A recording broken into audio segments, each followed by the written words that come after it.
Bonjour mesdames, j'espère que vous allez bien. Aujourd'hui, nous allons parler des cheveux. Pourquoi vous parlez des cheveux? Parce que j'ai reçu des questions et je vais répondre à la question que j'ai reçue dans ma dernière vidéo sur l'habillement. Avant ça, on va en parler de façon un petit peu plus générale parce qu'on voit aussi dans la Bible que les cheveux, c'est quelque chose d'important. Il y a plusieurs histoires qui parlent de cheveux, plusieurs versets qui parlent de cheveux. Et notamment, on a une description des cheveux de Jésus dans l'Apocalypse. On va commencer par lire ça.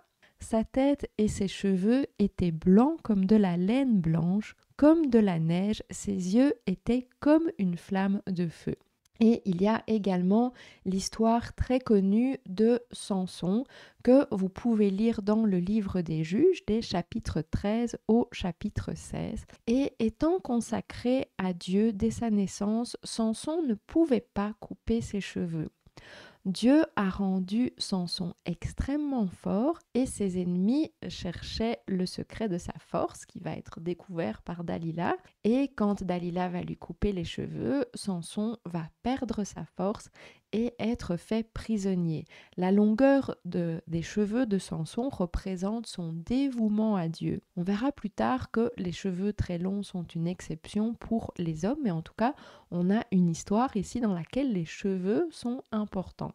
Ensuite, on va avoir l'histoire d'Absalom, le fils du roi David, qui était connu pour sa beauté, on le voit dans le premier verset ici. Il n'y avait pas un homme dans tout Israël aussi renommé qu'Absalom pour sa beauté. Depuis la plante du pied jusqu'au sommet de la tête, il n'y avait point en lui de défaut. Lorsqu'il se rasait la tête, c'était chaque année qu'il se la rasait, parce que sa chevelure lui pesait, le poids des cheveux de sa tête était de 200 cycles le poids du roi. Et en fait, ça représente 2 kilos de cheveux. Absalom était donc remarqué par les autres pour son aspect extérieur et il va se rebeller contre son père, le roi David, pour essayer de prendre sa place. Et on va voir que Absalom va trouver la mort à cause des cheveux, parce que ses cheveux vont être pris dans les branches d'un arbre. Absalom se trouva en présence des gens de David. Il était monté sur un mulet. Le mulet pénétra sous les branches entrelacées d'un grand térébinthe et la tête d'Absalom fut prise au térébinthe. Il demeura suspendu entre le ciel et la terre et le mulet qui était sous lui passa outre. Donc pour prendre un exemple de femme, parce qu'aujourd'hui je vais m'adresser principalement aux femmes, il y a bien sûr Marie, sœur de Marthe, qui va essuyer les pieds de Jésus avec ses cheveux. Donc dans Jean 12, on peut lire Marie ayant pris une livre d'un parfum de nard pur de grand prix, oignit les pieds de Jésus et elle essuya les pieds avec ses cheveux et la maison fut remplie de l'odeur du parfum. Je vous parle de Marie, sœur de Marthe, dans une courte vidéo que je vous mets en lien. Donc je vais maintenant passer à la question. La question était: je me demande ce que veut dire le verset sur la chevelure et je suppose que ça se rapporte à 1 Pierre 3 et à 1 Timothée 2 puisque ce sont les versets dont je parlais dans cette vidéo. Donc on va commencer par relire rapidement ces versets. Femmes, soyez de même soumises à vos maris, afin que si quelques-uns n'obéissent point à la parole, ils soient gagnés sans parole par la conduite de leurs femmes, en voyant votre manière vivre chaste et réservée. Ayez non cette parure extérieure qui consiste dans les cheveux tressés, les ornements d'or ou les habits qu'on revêt, mais la parure intérieure est cachée dans le cœur, la pureté incorruptible d'un esprit doux et paisible qui est d'un grand prix devant Dieu. Et dans 1 Timothée 2, je veux aussi que les femmes vêtues d'une manière décente, avec pudeur et modestie, ne se parent ni de tresses, ni d'or, ni de perles, ni d'habits somptueux, mais qu'elles se parent de bonnes œuvres, comme il convient à des femmes qui font profession de servir Dieu. Donc la question était sur les cheveux. Ici, on parle de tresses. Ce n'est pas une interdiction littérale de faire des tresses. Il faut aller regarder le contexte de l'époque, le contexte des versets et ce que veulent dire Paul et Pierre dans ces versets. À l'époque, tresser les cheveux avait une signification, notamment dans la culture égyptienne. Ça symbolisait la beauté, la fertilité, donc on retrouvait des statues avec les cheveux tressés. Et dans la culture gréco-romaine, les femmes riches faisaient des tresses avec des perles placées dans leurs tresses pour attirer l'attention sur leur richesse et sur leur beauté. Et donc, en fait, ce que Paul et Pierre nous rappellent, c'est de ne pas mettre une importance excessive sur l'apparence extérieure. C'est un rappel à la modestie, à l'humilité dont parlent ces versets, à mettre notre concentration sur l'important, sur Jésus-Christ. Et donc, l'idée, c'est d'éviter les coiffures exubérantes qui pourraient diriger l'attention sur vous plutôt que sur Dieu. Et la chevelure, c'est la première chose qu'on voit quand on parle à une personne, quand on salue une personne, puisqu'elle encadre son visage. Donc, c'est vu directement et donc ça peut être très distrayant. Et nos cheveux ne devraient donc pas choquer ou distraire les autres pendant le culte. Ici, 1 Timothée, Paul parle du culte, de la réunion entre frères et sœurs, mais Pierre parle de façon plus générale. Donc, que ce soit pendant le culte ou quand vous sortez de chez vous, vous ne devriez pas avoir une coiffure qui va choquer ou distraire les autres ou qui va faire qu'ils vont tourner leur regard pour voir votre beauté, pour voir votre richesse. Donc vous pouvez vous faire une tresse si c'est quelque chose de pratique pour vous, par exemple pour supporter la chaleur. C'est une tresse simple, même pour aller à l'église, ce n'est pas un problème. L'important, comme nous en avons parlé dans la vidéo sur l'habillement, c'est l'intention que vous avez quand vous vous coiffez. Nous devons éviter la vanité, éviter de chercher à attirer les regards sur notre beauté. Est-ce que la longueur des cheveux est importante parce qu'on entend souvent que la femme chrétienne doit avoir des cheveux longs? Alors ça vient de 1 Corinthiens 11, je vous invite à relire tout le chapitre, j'en parle également de ce chapitre 11 dans mes 2 vidéos sur le voile. Donc quand on lit 1 Corinthiens 11, on comprend que la longueur des cheveux est importante et que c'est un principe qui transcende les époques, qui n'est pas dépendant d'une culture ou d'une époque, contrairement à ce qu'on va vous dire. Si vous faites des recherches pour comprendre vraiment ce que veut dire ce verset, vous allez comprendre que ça transcende les époques. Donc j'ai beaucoup parlé de ce chapitre dans mes vidéos sur le voile, donc ici on va juste lire les versets 14 et 15. La nature elle-même ne vous enseigne-t-elle pas que c'est une honte pour l'homme de porter de longs cheveux, mais que c'est une gloire pour la femme d'en porter, parce que la chevelure lui a été donnée comme voile? Paul ici donne des instructions à l'église de Corinthe. Corinthe a un contexte assez similaire à notre contexte actuel. C'est pour ça que je vous disais que ça transcende les époques. À Corinthe, il y avait du féminisme, il y avait un style androgyne, c'est ça que Paul voulait éviter. Il y avait de la dépravation sexuelle. Donc ce que Paul conseille à l'église de Corinthe est bon pour nous aujourd'hui. Nous avions vu que l'enseignement essentiel de ce chapitre, donc dans mes vidéos sur le voile, c'est la distinction homme et femme. Qu'est-ce que Paul entend par nature dans ce verset? Le mot grec est physis, qui peut se traduire par nature, inhérent, origine. Et Paul et les philosophes de l'époque qui utilisent ce terme pour parler de quelque chose qui se fait sans l'intervention de l'humain, quelque chose de naturel, quelque chose qui est bon et prévu par Dieu. Naturellement, les cheveux de la femme poussent plus facilement, la femme peut avoir plus facilement des cheveux longs parce que le cycle de vie du cheveu de la femme est plus long que le cycle de vie du cheveu de l'homme. Aujourd'hui, c'est quelque chose qu'on peut vérifier par la science. Les hommes ont tendance à être plus vite chauves et à avoir des cheveux fins. Donc naturellement, les femmes ont tendance à avoir des cheveux plus longs que les hommes. Ce n'est donc pas une question de coutume, mais quelque chose qui devrait être respecté à toutes les époques parce que c'est quelque chose qui est naturel, qui est prévu par Dieu à la base. Il est conseillé aux hommes d'avoir les cheveux courts et il est conseillé aux femmes d'avoir les cheveux longs. Maintenant, qu'est-ce que ça veut dire d'avoir des cheveux longs? Quelle est la longueur exacte? On n'a aucun verset dans la Bible par rapport à ça, ce n'est pas précisé. Donc là, ça veut dire que chacune doit décider ça en conscience. L'important, comme je vous l'ai déjà dit plusieurs fois, c'est qu'une femme reste féminine et c'est qu'un homme soit masculin. Donc l'important, c'est la distinction des rôles. Et c'est d'autant plus important aujourd'hui, comme je l'avais dit, qu'aujourd'hui les personnes sont rebelles à Dieu, les personnes rejettent la distinction de genre, créent même des genres aujourd'hui qui n'existent pas. Donc bibliquement, la chevelure, c'est un moyen de faire une distinction entre l'homme et la femme. Et Dieu rejette l'androgynie, on l'a déjà vu à plusieurs endroits. Il rejette aussi le fait de se travestir, de se faire passer pour un homme quand on est une femme et inversement.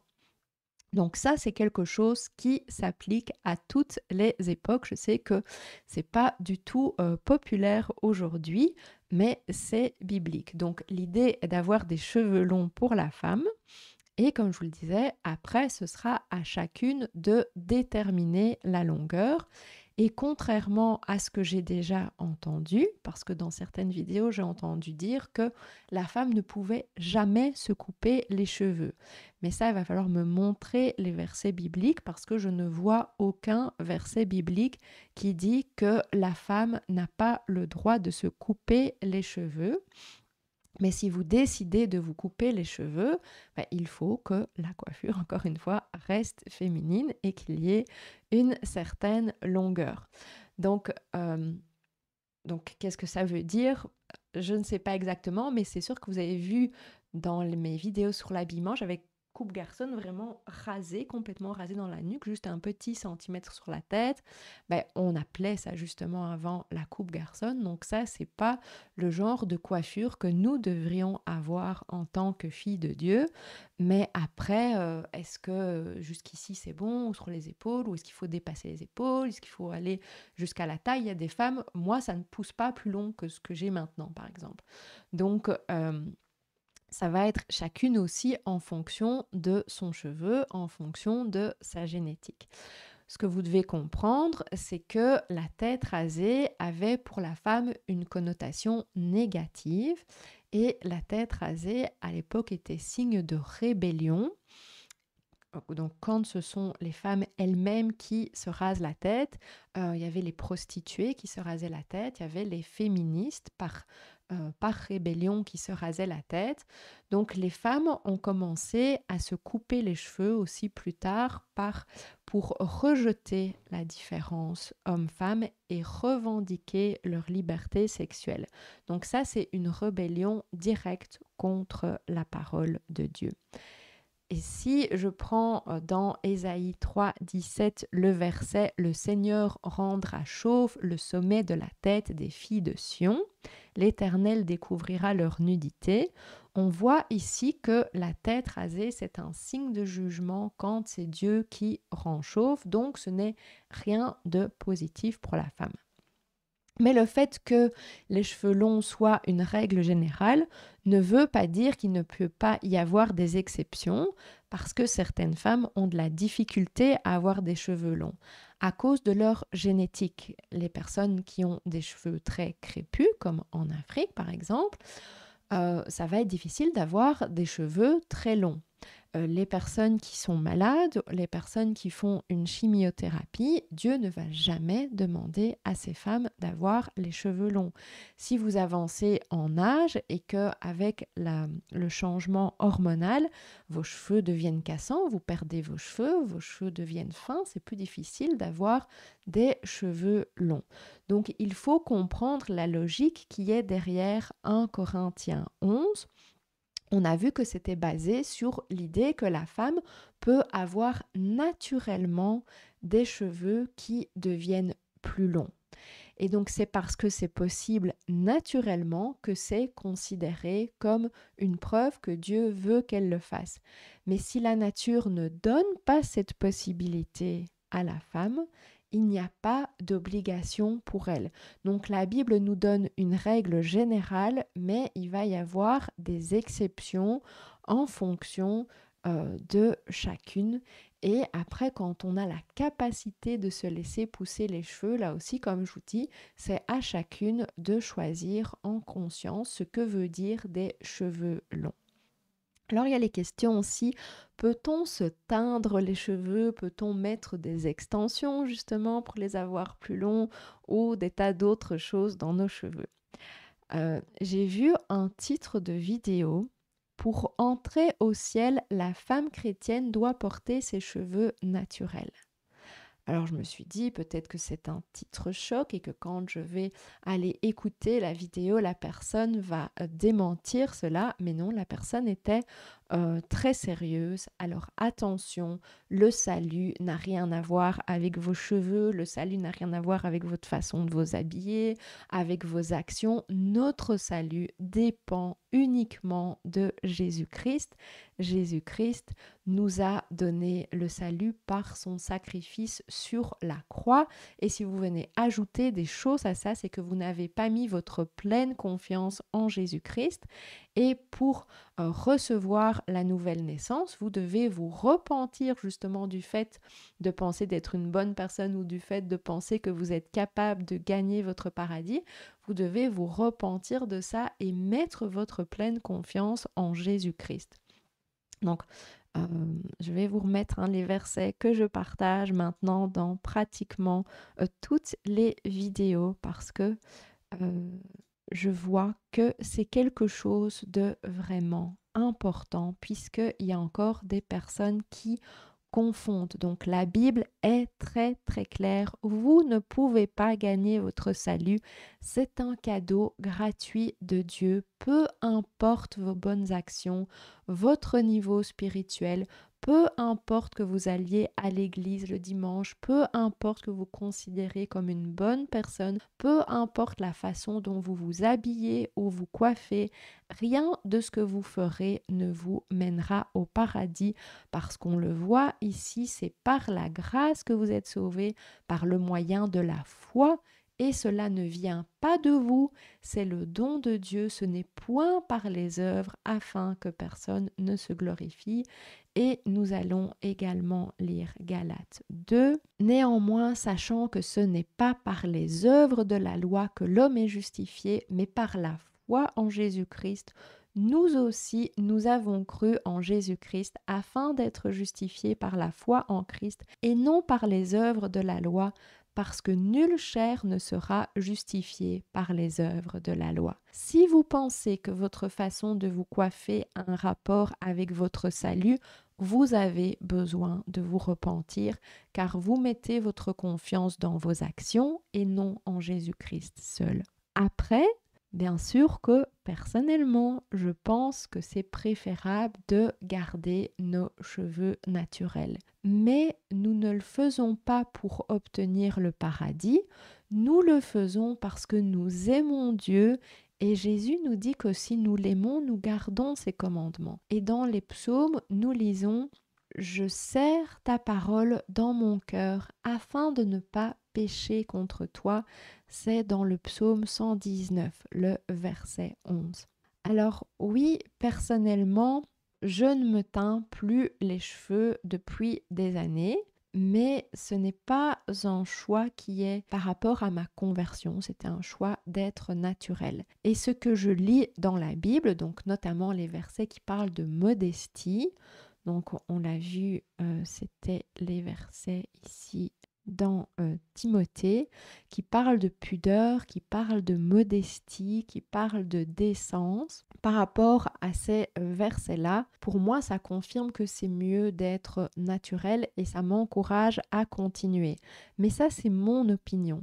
La Bible ne dit rien de spécifique sur les teintures, les extensions, postiches ou autres. Alors bien sûr que si vous faites une teinture verte, bleue, mauve, on a vu qu'on ne pouvait pas avoir de cheveux qui allaient distraire, qui allaient être extravagants, qui allaient être choquants pour les autres. Mais si, comme moi, vous avez des cheveux blancs et que vous, ça vous dérange les cheveux blancs, que vous avez simplement envie de retrouver votre couleur naturelle, que vous aviez un châtain et que vous remettiez un châtain, je vois pas la Bible qui nous interdit de faire ça, mais peut-être que je me trompe, donc c'est à chacune de chercher ça dans la prière et de chercher la guidance du Saint-Esprit. Moi, je préfère rester naturelle et garder mes cheveux blancs. Mais je ne vais pas condamner les personnes qui mettent une teinture ni qui mettent des extensions, même si je pense que, encore une fois, il n'y a pas besoin de mettre des extensions. Paul nous dit dans 1 Corinthiens 6, « Tout m'est permis, mais tout n'est pas utile. » Alors, est-ce que c'est utile de dépenser de l'argent et de mettre du temps dans des teintures, des extensions ou autres? Personnellement, je ne vois pas pourquoi modifier ce que Dieu a créé.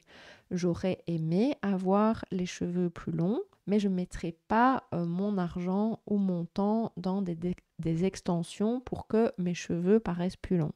C'est un choix personnel, mais je ne considère pas que ce soit un péché de faire ce genre de choses. Donc encore une fois, je pense que le plus important, c'est votre intention. Et donc j'aimerais justement terminer en vous partageant une autre exhortation de l'apôtre Paul. Allez vous chercher le verset.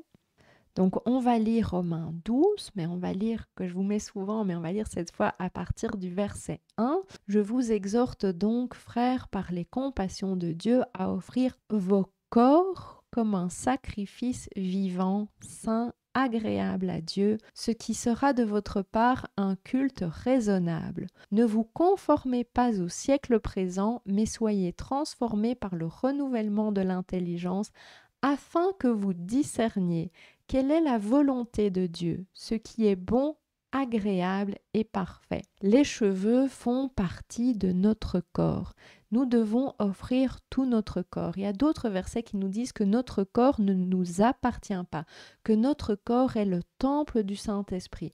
Donc tout votre corps, cheveux y compris, doit être un sacrifice vivant pour Dieu. Donc c'est important de chercher la volonté de Dieu, y compris pour des choses qui peuvent paraître superficielles comme nos cheveux. Qu'est-ce que Dieu veut pour ça? Quelle est la volonté de Dieu? Quels sont les principes qu'il nous donne dans la Bible? Plutôt que de nous soumettre aux modes, de faire les coiffures qui sont à la mode dans notre société, qui sont considérées à la mode et qui plaisent aux hommes d'aujourd'hui. Je vous remercie de m'avoir écouté. Pensez à mettre un petit pouce, un commentaire pour faire connaître la vidéo et on se retrouve très bientôt pour une autre vidéo. Que le Seigneur vous bénisse abondamment.